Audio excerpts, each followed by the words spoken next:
But Savitri की अमावस्या के दिन ब्रह्मा जी के मुख से प्रकट हुआ है।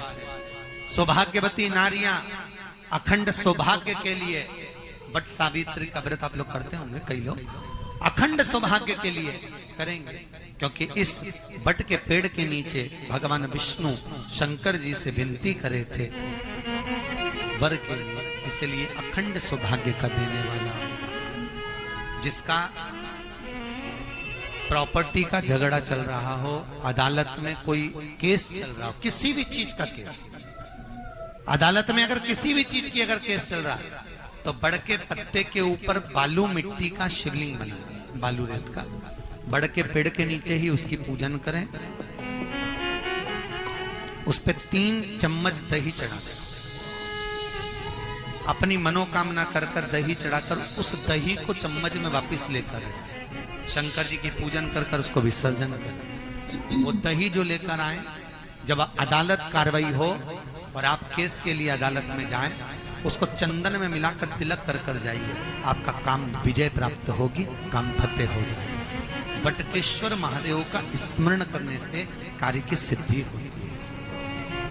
जिस बच्चे का एग्जाम में पास नहीं हो रहा हो, अच्छे नंबर नहीं आ रहे हो, वो भी इस दही का तिलक लगाकर जा सकता। बटकेश्वर ऐसे भगवान शिव विराजमान हैं। 16 श्रृंगार में नारी के हाथ की चूड़ी का कलर अलग हो सकता है, चूड़ी की डिजाइन अलग हो सकती है, चूड़ी अलग हो सकती है, चूड़ी महंगी सस्ती हो सकती है, मंगलसूत्र की कीमत ऊंची नीची हो सकती है, पांव की बिछुड़ी की कीमत ऊंची नीची हो सकती है, कान के कुंडल की कीमत ऊंची नीची हो सकती है। तुम्हारे शरीर पर जितने जितने 16 श्रृंगार हैं उसकी कीमत ऊंची नीची हो सकती है। केवल मंगलसूत्र की डिजाइन बदल सकती है, नाक की लौंग की डिजाइन बदल सकती है, कान के बुंदे की डिजाइन बदल सकती है, हाथ की चूड़ी की डिजाइन बदल सकती है, पांव की पायल की डिजाइन बदल सकती है। केवल नारी के 16 श्रृंगार में एक श्रृंगार ऐसा है जिसकी कीमत जो पहले थी वही कीमत आज तक है और उसकी डिजाइन आज तक नहीं बदली। वो मांग का सिंदूर है, एक जैसी डिजाइन है और एक जैसी कीमत है। सारे श्रृंगार की कीमत अलग, पर मांग में जो सिंदूर डाला जाता है वो एक कीमत का होता है, एक डिजाइन का होता है और एक जैसा होता है, और वो सबसे भारी होता है। सावित्री यमराज से कह रही है मेरे पति को छोड़ दो। यमराज कह रहा है सावित्री तेरा पति मर चुका है, मांग के सिंदूर को पोंछ दे। सावित्री कहती है पूरा श्रृंगार उतार दूंगी पर मांग का सिंदूर नहीं पूछने दूंगी। तब यमराज ने कहा जब तक तू मेरे मांग का, अपनी मांग का सिंदूर नहीं उतारती तब तक तू मेरे पास नहीं आ सकती। भगवान यमराज से सावित्री ने कह दिया मैं भी तुझे वचन देती हूँ यमराज, मेरी मांग में जब तक सिंदूर है, जैसे सीता ने लाइन, लक्ष्मण जी ने लाइन खींच दी थी और सीता पार नहीं जा सकती थी, मैं भी तुझे वचन देती हूँ जब तक नारी की मांग में सिंदूर है तब तक तू उसके पति को उसके सामने लेकर नहीं जा सकता, ये भी मैं तुझे कह देती हूँ। यमराज भैंसे पर सवार होकर सत्यवान को लेकर जा रहा था, सावित्री से वचन पर वचन चल रहे थे, बड़ के पेड़ के नीचे छोड़कर आए। क्या चाहिए तुझको, क्या चाहिए तुझको, क्या दूं मैं तुझको, कुछ मांग ले मुझसे।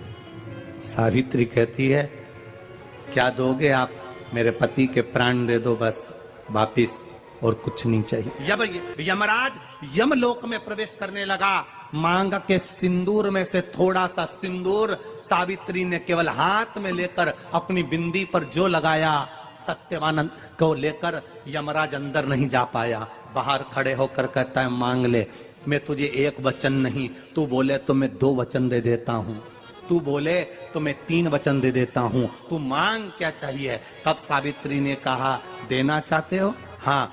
अब यमराज को लगा कि लालच में पड़ गई सावित्री, तब कहा पहला वचन दीजिए, मेरे अंधे सास ससुर के नेत्र वापिस आ जाएं। यमराज ने कहा तथास्तु।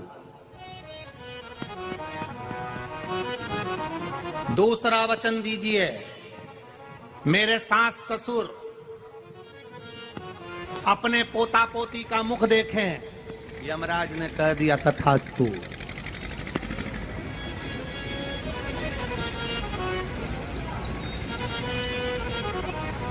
जाओ। यमराज जाने लगे, फिर आग जलने लगी। कहने लगे अब मैं अंदर क्यों नहीं जा पा रहा हूं। सावित्री कहती है तुमने वर दिया है मेरे सास ससुर पोता पोती का मुख देखें, उनके बेटे को तुम ले जाओगे तो पोता पोती कहां से होगा, छोड़कर जाओ। लेकर आ गए। कर्जा मुक्ति के लिए सारे वृक्षों में अगर कोई श्रेष्ठ वृक्ष माना गया है तो वो बट का वृक्ष माना गया महाराज। इसलिए प्रशासनिक कार्य के लिए, मानसिक टेंशन में, परेशानियों में बटकेश्वर महादेव का स्मरण किया जाए।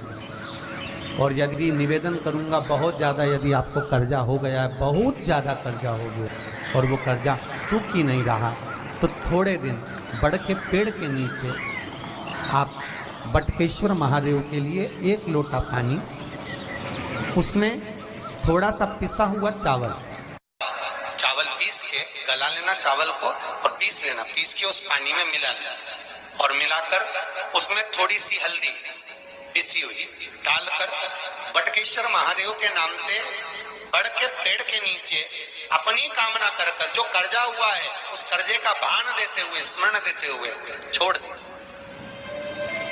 महाराज 2 या 3 सोमवार एक ही जगह पर करना।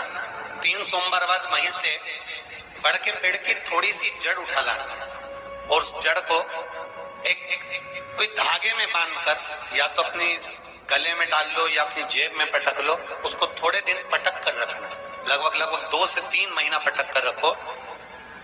वो जड़ जैसे बड़ का पेड़ विस्तार होता है, पानी गिरे ना गिरे, जल वृष्टि हो ना हो, गर्मी पड़े ना पड़े, उसको कोई फर्क नहीं पड़ता। बड़ का वृक्ष आप रूप फैलता जाता, उसकी जड़ें अपने आप प्रबल होती है। उसी तरह ये बटकेश्वर महादेव कहीं से भी अगर जड़ आपके पास में रखी है 1 महीना, 2 महीना, 3 महीना तक, तो ये जड़ अपने आप लक्ष्मी को पकड़कर खींच कर लाती है और कर्जे से मुक्त कर देती। बटकेश्वर महादेव महीने में 1 बार पानी के लोटे में, जल के पात्र में थोड़ा सा दूध डालकर, 5 काली मिर्ची डालकर शंकर को समर्पित करते रहो, तो जिंदगी में कभी घर के अंदर कोई बड़ी बीमारी प्रवेश नहीं कर सकती, कभी जिंदगी में नहीं आ सकती।